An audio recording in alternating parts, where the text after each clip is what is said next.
So hello everyone, welcome to my channel. I am Ejaz Shahriar. আমি আপনাদেরকে স্বাগতম জানাচ্ছি। আজকে যেটা হচ্ছিল যে বিষয়টা নিয়ে বেসিক্যালি আমি আজকে ডিসকাস করব, সেটা university admissions dot AC related.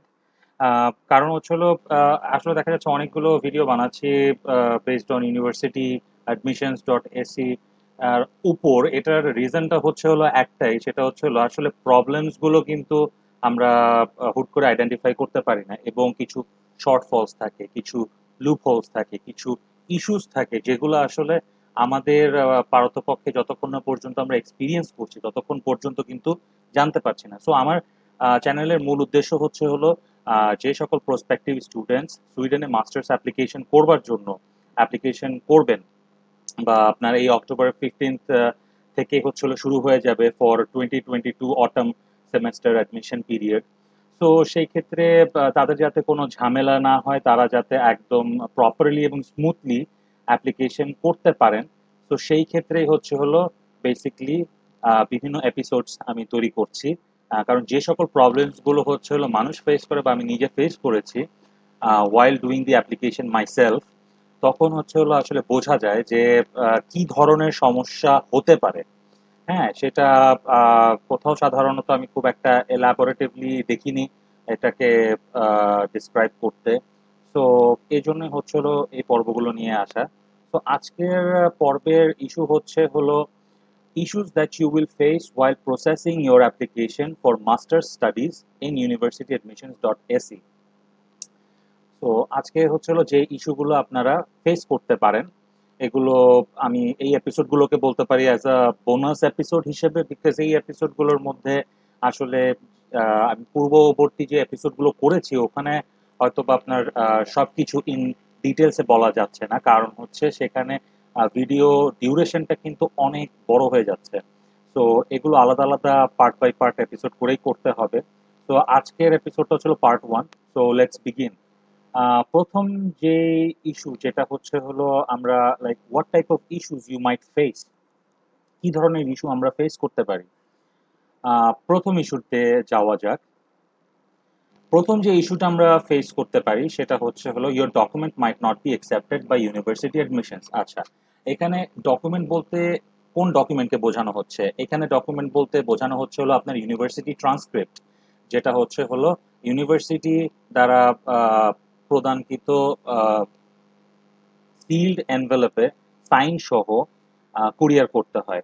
এটা ইউনিভার্সিটির দায়িত্ব হচ্ছিল কুরিয়ার করার, but based on the situation of our country আমাদের দেশ থেকে সাধারণত কুরিয়ারটা করে না।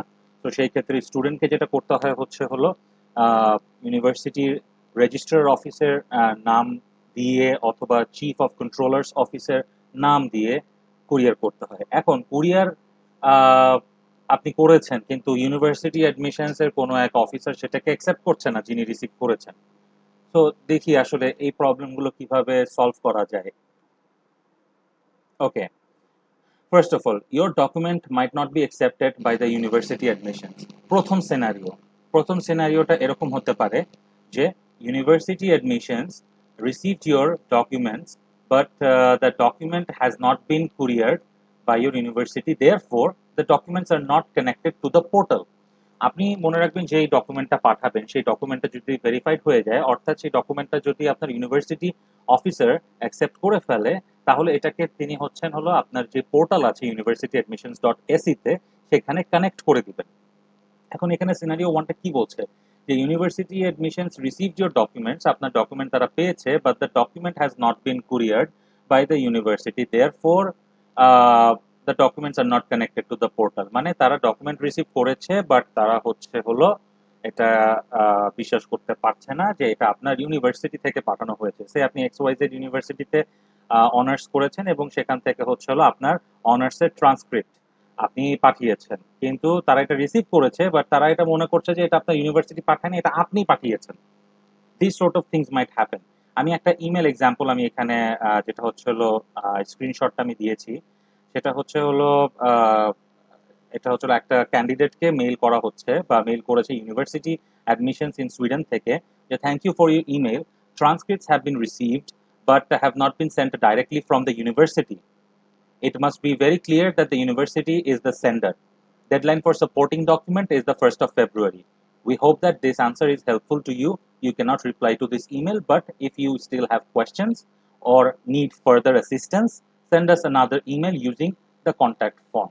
আচ্ছা, তো এখানে আমি যেটা হচ্ছিল কনফিডেন্সিয়ালিটির জন্য হচ্ছিল অফিসারের নাম আমি এখানে হাইড করে দিয়েছি, কিন্তু এটা হলো বেসিক্যালি যেটা হয়েছে যে ইউনিভার্সিটি অ্যাডমিশনস আপনার ট্রান্সক্রিপ্টটা পেয়েছে, পাওয়ার পরে তারা মনে করছে এটা আপনি পাঠিয়েছেন, এটা ইউনিভার্সিটি মানে আপনার যে ইউনিভার্সিটি, সে আপনি নর্থ সাউথ ইউনিভার্সিটির স্টুডেন্ট অথবা আপনি আমেরিকান ইন্টারন্যাশনাল ইউনিভার্সিটির স্টুডেন্ট, ঠিক আছে, এনএসইউ বা এআইইউবি পাঠিয়েছে, এটা তারা বিশ্বাস করছে না। তারা মনে করছে এই ডকুমেন্টটা আপনিই কুরিয়ার করেছেন। তো তারা এখানে একটা ডেডলাইন দিয়ে দিচ্ছে যে আবার হচ্ছিল ডকুমেন্টটা পাঠাও, এবং ডকুমেন্টটা পাঠানোর একটা তারিখও দিয়ে দিচ্ছে, এবং এই তারিখের মধ্যে যদি ডকুমেন্ট না আসে তাহলে ফার্দার স্টেপস নেগেটিভ হবে ডেফিনেটলি। তো সেক্ষেত্রে যেটা হচ্ছে কি করতে হবে আমি করণীয় গুলো পরে বলছি। সিনারিও 2 নিয়ে এবার আলোচনা করি। সিনারিও 2 হতে পারে যে you have couriered your document to the university admission address provided in your cover sheet. আচ্ছা, এখানে কভার শিটটা আসলে কি? ঠিক আছে, কভার শিটটার বিষয়ে যদি আমি দেখাতে চাই তাহলে আমাকে এই স্লাইডটিতে আসতে হচ্ছে। এখানে দেখুন, এটা হলো আপনার ইউনিভার্সিটি অ্যাডমিশনস এর application page, my application page. সেখানে গেলে আপনি কিন্তু দেখতে পারবেন যে print cover sheet for the qualifications you will be submitting.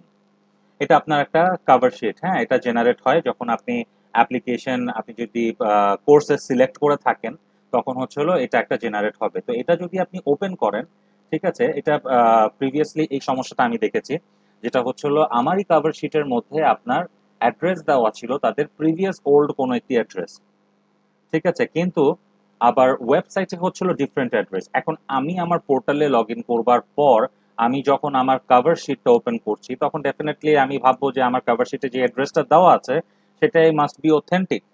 তো সেই ক্ষেত্রে অ্যাড্রেসটা কি ছিল? প্রিভিয়াস স্লাইডে যদি যাই তাহলে অ্যাড্রেসটা হচ্ছিল হ্যাজারস্টেন। হ্যাজারস্টেনের অ্যাড্রেসটা দেওয়া ছিল। এখন হ্যাজারস্টেনের যে অ্যাড্রেসটা দেওয়া আছে সেই অ্যাড্রেসে আমি কুরিয়ার করে পাঠিয়ে দিয়েছি, সেখানে রিসিভড হয়েছে, দেখা গেল 2-3 দিন চলে গিয়েছে। ডিএইচএল এর যেটা হচ্ছিল ট্র্যাকিং সিস্টেমে আমি দেখছিলাম যে আমার courier has been received by a receiver, এবং তার সিগনেচারও আছে, তার নামও আছে, সবকিছুই আছে। যেহেতু ট্র্যাকিং সিস্টেম ডিএইচএল এর খুবই অত্যাধুনিক, তো এটা সবকিছু প্রপারলি ট্র্যাক করা যায়। বাট স্টিল আমার আমার আমার কাছে মানে আমার ডকুমেন্টস পোর্টালে কানেক্টেড হচ্ছিল না। হ্যাঁ, এবং আমি যখন আপনার মেইল করেছি তখন আমার কাছে হলো অ্যাকচুয়ালি এই মেইলটা দেওয়া হয়েছিল যে your transcripts have been received but have not been sent directly from the university. So তারা একটা কনফিউশনের মধ্যে ছিল, বা তারা হয়তো বা ভাবছিল যে এটা আসলে আমার ইউনিভার্সিটি থেকে পাঠানো হয়নি, এটা আমি নিজের মতো করে পাঠিয়েছি। মেবি তারা হয়তো বা এটা ভেবেছে। ওকে, তো সেই ক্ষেত্রে যেটা হলো আপনার কি করণীয় আছে? ওকে, করণীয় হলো your address has to B corrected. ঠিক আছে, সো কারেক্ট অ্যাড্রেসটা কি? কারেক্ট অ্যাড্রেসটা হলো আপনার রোজার্সবার্গ। রোজার্সবার্গের অ্যাড্রেসটা এখানে আমি দিয়ে দিয়েছি, এটা হচ্ছিল কারেক্ট অ্যাড্রেস। এই কারেক্ট অ্যাড্রেসটির রেফারেন্সটাও আমি আপনাদেরকে দেখিয়ে দিচ্ছি যে এটা কোথায় মেনশন করা আছে, রেফারেন্স সহ। আমি এই রেফারেন্স লিঙ্কগুলো আমি ডেসক্রিপশন বক্সে আমি দিয়ে দিব। তো আমি ফার্স্টে আপনাদেরকে দেখাই যে অ্যাড্রেসটাতে আসলে কি কি আছে, মানে এখানে আসলে কি কি আছে। দেখুন, আমি যে লিঙ্কটাতে গিয়েছি এটা ইউনিভার্সিটি অ্যাডমিশনস ডট এসির হলো ওয়েবসাইট, এবং সেখানে বাংলাদেশ মাস্টার্স অ্যাডমিশনস রিলেটেড একটা আলাদা পার্টিকুলার পেজই আছে। হ্যাঁ, সো এখানে এই সাবসেকশনটার মধ্যে আপনি দেখতে পারবেন যে এখানে আপনার বিভিন্ন ধরনের ক্রাইটেরিয়া দেওয়া আছে ফর বাংলাদেশি স্টুডেন্টস। তো প্রথমটা হচ্ছিল meeting the general entry requirements, meeting the English requirements, general document requirements, specific document requirements by instructions. Your name and birth date must match on all documents, incomplete documentations and verifications. এই সকল জিনিসগুলো আপনার উল্লেখ করা আছে একের পর এক। তো যদি আমি meeting the general entry requirement দেখি তাহলে হলো আপনার এখানে ফুল ডিটেলসটা দেওয়া আছে যে আপনার 4 বছরের ব্যাচেলার্স ডিগ্রি হতে হবে, ঠিক আছে। আর যদি আপনার এখানে 3 বছরের ব্যাচেলার ডিগ্রি হয়ে থাকে আপনার, তাহলে সাথে আপনার 1 বছরের মাস্টার্সের একটা ডিগ্রি লাগবে to qualify the general entry requirement, ঠিক আছে। আবার এখানে এটাও বলা আছে যে কোনো ব্যাচেলর যদি সেটা আয়ুর্বেদিক মেডিসিন অথবা surgery from India, Sri Lanka or Bangladesh হয়ে থাকে, অথবা কোনো ব্যাচেলর যদি আপনার ইউনানি মেডিসিন অথবা সার্জারি ফ্রম ইন্ডিয়া, শ্রীলঙ্কা আর বাংলাদেশ হয়ে থাকে, কেউ যদি এই সকল সাবজেক্টে পড়াশোনা করে থাকেন, তাহলে তার এন্ট্রি রিকোয়ারমেন্ট মাস্টার্স প্রোগ্রামের জন্য স্যাটিসফ্যাক্টরি হবে না, ঠিক আছে। তো এছাড়া আর কি কি আছে, যেমন meeting the English requirement. English রিকোয়ারমেন্টের ক্ষেত্রে আমি প্রিভিয়াসলিও বলেছি, এখানেও আপনি দেখে নিতে পারেন যে এখানে টেস্ট স্কোর লাইক এই লিঙ্কটাতে যদি ক্লিক করেন ইংলিশ ল্যাঙ্গুয়েজ টেস্ট, তাহলে এখানে আইএলটিএস এর রিকোয়ারমেন্ট কি 6.5 ব্যান্ড স্কোর হতে হবে, এটসেট্রা। এই সকল জিনিসগুলো এখানে উল্লেখ করা আছে। এখন general document requirements. General document requirements এর ক্ষেত্রে দেখুন এখানে ব্রিফলি বলা আছে যে in order to complete your admission applications you must provide the following documents so they arrive at university admissions by the deadline. So এখানে certificates and diplomas of your completed degrees from an internationally recognized higher education institute, আপনার ইউনিভার্সিটির থেকে হচ্ছে হলো সেই diploma certificate, I mean যেটা degree certificate সেটা দিতে হবে। The certificate or diploma must be officially issued by representative of the academic registrar's office, the examinations office, or the equivalent office that issues official transcripts of records at your university. তাহলে আপনার যে ট্রান্সক্রিপ্টটা issue করা হবে বা যে ট্রান্সক্রিপ্টটা আপনি courier করবেন basically for university admissions dot AC, সেখানে কিন্তু আপনি যে কোনোভাবে একটা ট্রান্সক্রিপ্ট আপনি ডাউনলোড করে প্রিন্ট করে নিয়ে আসলে হবে না। সেটা অবশ্যই আপনার একাডেমিক রেজিস্ট্রার্স অফিস থেকে অথবা এক্সামিনেশনস অফিস থেকে বা চিফ অফ কন্ট্রোলার্স অফিস থেকে বা এরকম ইকুইভ্যালেন্ট কোনো অ্যাডমিনিস্ট্রেটিভ ডিপার্টমেন্ট থেকে হচ্ছে হলো আপনাকে নিতে হবে, সিল এবং সাইন সহ। Transcripts of completed courses and grades for each semester, including your degree. If you have had courses, credits, or transferred from previous studies, you must also submit official transcripts for those courses. Then এছাড়া proof of English language proficiency, proof that you meet the entry requirements, etc. এরকম অনেক কিছু এখানে উল্লেখ করা আছে। University document. আচ্ছা, university ডকুমেন্টের ক্ষেত্রে এখানে দেখুন কি বলা আছে, সেটা হচ্ছে হলো ট্রান্সক্রিপ্ট। তো আপনি জানেনই যে এটা হচ্ছে হলো ইউনিভার্সিটির কোন কোন ডিপার্টমেন্ট থেকে এটা ইস্যুড হতে হবে এবং কার বরাবর ইস্যুড হতে হবে। যদি ইস্যুড টু না থাকে সমস্যা নেই, কিন্তু ইস্যুড টু থাকলে অবশ্যই সেটা ইউনিভার্সিটি অ্যাডমিশনস ইন সুইডেন এই বরাবর হতে হবে।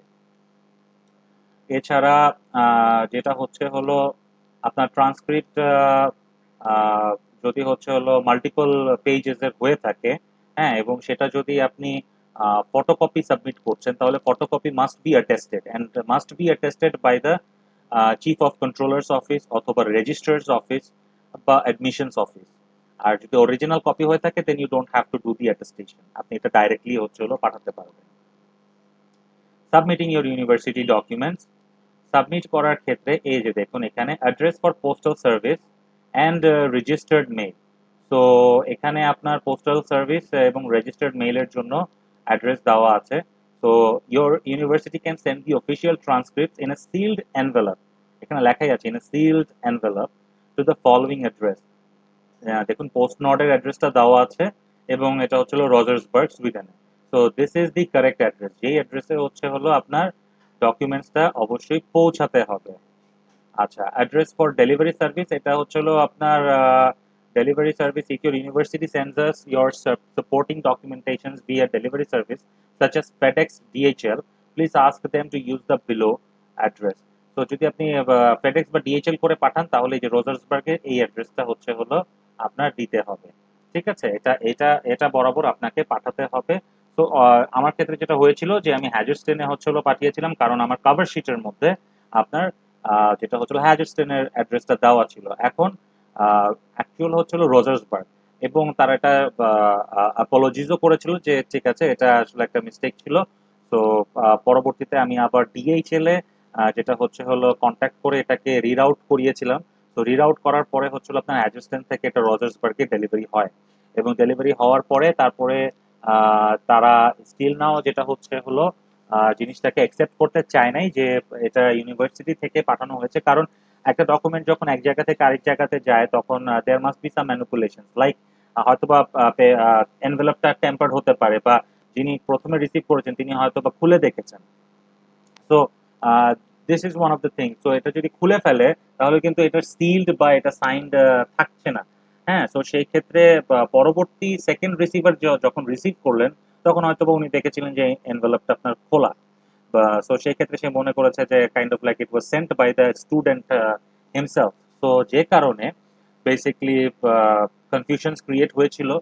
So you have to send email, you have to contact with them, and after contacting with them, if you can clarify the situation, then তারা এটা ডেফিনেটলি বোঝার চেষ্টা করবে বা এটাকে অ্যাকসেপ্ট করবে। Okay, let's get back to the presentation. আমরা যেটা হচ্ছে হলো মেইন প্রেজেন্টেশনটাতে চলে যাই এখন। So what is the solution? Solution হচ্ছে হলো simply contact your university admission support centre. University admission support সেন্টারে আপনাকে কন্ট্যাক্ট করতে হবে। they don't have any particular email address, there is a contact form, and সেই contact form-এ আপনাকে click করে হচ্ছে হলো তাদেরকে জানাতে হবে বিষয়টা। তো কিভাবে সেটা করবেন সেটা আমি আপনাকে দেখিয়ে দিচ্ছি। আমি এখানে রেফারেন্স লিংকটা দিয়ে দিয়েছি, এটা আমি ডেফিনেটলি ডেসক্রিপশন বক্সেও দিয়ে দিব। So let's check the link. Okay, তো এটা হচ্ছে হলো কন্ট্যাক্ট ইনফরমেশন। এখানে হচ্ছে হলো আপনি সাপোর্ট সেন্টারের সাথে কন্ট্যাক্ট করতে পারবেন ডাইরেক্টলি। তো কন্ট্যাক্ট আস অপশনটিতে ক্লিক করবেন, ক্লিক করার পরে you can contact them via telephone number. হ্যাঁ, এবং তাদের দেখুন অ্যাভেলেবল ওয়ার্কিং আওয়ার্স এবং ডেজগুলো উল্লেখ করা আছে, মানডে টু ফ্রাইডে, যেটা হচ্ছে তাদের সকাল ৯টা থেকে বিকাল ৪টা পর্যন্ত। আপনি তাদের সাথে লাইভ চ্যাট করতে পারেন, but most of the time it will be impossible to chat with them because roster basis ডিউটিতে থাকে, এবং মোস্টলি আপনাকে অটোমেটেড জেনারেটেড যে আইভিআর বা ভয়েস রেকর্ডিং বা হচ্ছে হলো আইবট যেটা থাকে, হ্যাঁ তারা হচ্ছে হলো আপনাকে অটোমেটেড জেনারেটেড যে রেসপন্সেস গুলো আছে সেগুলা হয়তো বা দিবে। আপনি তাদেরকে ডাইরেক্ট মেইল দিতে পারেন, that is the best ever solution. তো আপনি এখানে ক্লিক করবেন go to the contact form. Contact ফর্মে যাওয়ার পরে সেন্ড আস অ্যান ইমেল। তো এখানে হচ্ছে হলো আপনার দেখুন ফর্মটা ওপেন হয়ে গিয়েছে। ফর্মে আপনার টপিক সিলেক্ট করতে হবে, কি কি টপিক আছে: admission results and replying, application process, cost and financing, entry requirements, user account, supporting documentation and other question. তো আপনার হচ্ছে হলো দরকার অ্যাপ্লিকেশন প্রসেসও আপনি সিলেক্ট করতে পারেন, বাট নো, আপনি এখানে সিলেক্ট করবেন হচ্ছে হলো এন্ট্রি রিকোয়ারমেন্টস এর জন্য। এন্ট্রি রিকোয়ারমেন্টস এর জন্য তারপর আপনি আপনার ফার্স্ট নেম, আপনার সারনেম, আপনার ইমেল অ্যাড্রেস, যে ইমেল অ্যাড্রেস দিয়ে আপনি ইউনিভার্সিটি অ্যাডমিশনস ডট এসিতে অ্যাকাউন্ট ওপেন করেছেন সেই ইমেল অ্যাড্রেসটা এখানে বসাবেন। আপনার ডেট অফ বার্থ, হ্যাঁ আপনার ডেট অফ বার্থ বসিয়ে আপনি এখানে কোয়েশ্চেন করবেন। দরকার পড়লে আপনার যে অ্যাপ্লিকেশন আইডি আছে, অ্যাপ্লিকেশন আইডিটা হচ্ছে হলো আপনার ইউনিভার্সিটি অ্যাডমিশনস পোর্টালে আপনি লগ ইন করলেই সেখানে আপনার রেফারেন্স নাম্বারটা দেখতে পাচ্ছেন, সেই রেফারেন্স নাম্বারটা দিয়ে আপনি এখানে আপনার কোয়েরিটা করতে পারেন যে আপনি তো ডকুমেন্ট পাঠিয়েছেন এবং আপনারা এটাকে বলছেন যে এটা হচ্ছে হলো সেন্টার ইউনিভার্সিটি না। তো যদি এরকম হয়ে থাকে আপনারা চাইলে আমার ইউনিভার্সিটির সাথে যোগাযোগ করতে পারেন। আপনি দরকার পড়লে আপনার ইউনিভার্সিটির অ্যাডমিশন অফিস বা চিফ অফ কন্ট্রোলার্স অথবা রেজিস্ট্রার অফিসের যে কন্ট্যাক্ট পার্সন আছেন, হ্যাঁ বা অ্যাডমিশন অফিসার আছেন, তাদের ইমেল অ্যাড্রেসটা আপনি এখানে অ্যাড করে দিতে পারেন। এখানে আপনি ডেসক্রিপশন বক্সে অ্যাড করে দিতে পারেন। তাদের ডিটেলস আপনি দিয়ে দিতে পারেন যে আপনি অমুকের সাথে যোগাযোগ করে আপনি কাইন্ডলি আইডেন্টিফাই করে নিন। কারণ আপনি এটা কেন করতে হবে, আপনি চাইলে আরেকবার ডকুমেন্ট পাঠাতে পারেন, কোনো প্রবলেম নাই, but it takes time to reach to Sweden. হ্যাঁ, আপনার এক্ষেত্রে কিন্তু দেখা যাবে যে আপনার কয়েকটা দিন কিন্তু চলে যাচ্ছে। ইভেন আপনার যেটা হচ্ছিল কোভিড প্যান্ডেমিকের সময় আপনার ১ সপ্তাহের মতো সময় লেগেছে ডকুমেন্ট পৌঁছাতে। তো সেই ক্ষেত্রে আপনি আবার যদি সেটাকে পাঠান সেটা আবার হচ্ছে হলো যাবে, এবং আবার যদি তাদের কোনো কনফিউশন যেটা হচ্ছে হলো এসে থাকে তাহলে সেক্ষেত্রে আবারও আপনাকে ডিনাই করতে পারে। তো সেই ক্ষেত্রে আপনি ক্লারিফিকেশন দিবেন। ক্লারিফিকেশন দেওয়ার পরে আপনি এখানে আই এম নট রোবট এটাতে ক্লিক করে দেন সাবমিট অপশনটাতে ক্লিক করবেন। এতে আপনার যেটা হবে যে আপনার কাছে ইমেল চলে আসবে, এবং ইমেল চলে আসার পর আপনার যেটা হচ্ছে একটা কেস নাম্বার জেনারেট হবে, এবং সেই কেস নাম্বারের উপর বেস করে হচ্ছে হলো আপনার সাথে একজন অ্যাডমিশন অফিসার যোগাযোগ করবেন। ওকে, তো এভাবে আপনি সমস্যাটাকে মিটিগেট করতে পারেন। Now, when the issue will be resolved, what it will show in the portal. আচ্ছা, আপনার পোর্টালে কি দেখাবে যখন আপনার এই সমস্যাটা সমাধান হয়ে যাবে? যখন আপনার এই সমস্যাটা সমাধান হয়ে যাবে যে আপনার ডকুমেন্টটা তারা অ্যাকসেপ্ট করে নিয়েছে and it is verified that it was sent by the university, not by yourself, তখন কি হবে? তখন বেসিক্যালি আপনার এই অপশনটা শো করবে documents received by regular post. These are the three most recent dates university admissions received your documents from you by regular post. কোন কোন ডেটে ডকুমেন্ট পাঠিয়েছেন সেই ডকুমেন্টগুলো কিন্তু আপনার এখানে রেজিস্টার্ড হয়ে যাবে। এটা কোথায় রেজিস্টার্ড হবে? এটা ইউনিভার্সিটি অ্যাডমিশনে আপনার পোর্টালের যে ডকুমেন্ট সেকশনটা আছে সেই ডকুমেন্ট সেকশনের একদম নিচে, একদম নিচে সেটা আপনার আপডেট হয়ে যাবে। আমি আপনাদেরকে যেটা হচ্ছিল একবার এটা দেখিয়েও দেই।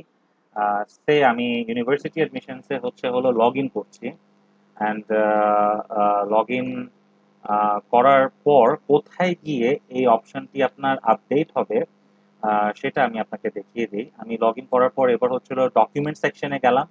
ডকুমেন্ট সেকশনে যাওয়ার পরে এখানে তো আমার সব ডকুমেন্টসগুলো আপডেটেড থাকবে, ঠিক আছে। এটা যেহেতু ডামি অ্যাকাউন্ট, তো আমি এখানে কোনো কিছু আপডেট রাখিনি। এখন এর বরাবর নিচে এই জায়গায় আরেকটা বক্স ক্রিয়েট হবে। এই বক্সটাই হচ্ছে হলো দিস বক্স। এখানে আপনি এই যাবৎ পর্যন্ত যা যা ডকুমেন্ট পাঠিয়েছেন তা তা ওখানে আপনার কানেক্টেড হয়ে যাবে, এবং এই ডকুমেন্টগুলা আপনার লাস্ট 3টা পর্যন্ত তারা রেকর্ডে রাখবে এবং সেটা শো করবে। তো যখন এই বক্সটা আপনার আপডেট হবে আপনার পোর্টালে, তখন আপনি বুঝে নিতে পারবেন যে আপনার ডকুমেন্টটাকে তারা অ্যাকসেপ্ট করেছে। So this was all about the issues that you might face regarding sending your document and getting it connected to the portal. তো হোপফুলি যেটা হচ্ছে হলো এরকম যদি কোনো সমস্যা আপনারা ফেস করে থাকেন এবং এর যদি কোনো আরো অল্টারনেটিভ কোনো সিচুয়েশনস আপনারা বের করে থাকতে পারেন বা কোনো সলিউশনস বের করে থাকতে পারেন, তাহলে আমাদেরকে অবশ্যই জানাতে পারেন কমেন্ট বক্সে। তাহলে আসলে অন্য যারা এটা নিয়ে রিসার্চ করছে বা কাজ করছে বা যারা হচ্ছে হলো অ্যাপ্লিকেশন করছে তাদের জন্য এটা অনেকটাই বেনিফিশিয়াল হবে। তো thank you so much for being with us, and hopefully আমাদের নেক্সট ভিডিওতে আমি আরও কিছু এই সর্ট অফ প্রবলেমস বা ইস্যুস নিয়ে আমি কথা বলবো, যেটা এখন আমি পার্ট 1 আলোচনা করলাম, পরবর্তীতে আমি পার্ট 2 নিয়ে আলোচনা করব। আমাদের সাথেই থাকবেন এবং hopefully this sort of videos will be helpful for you. Thank you.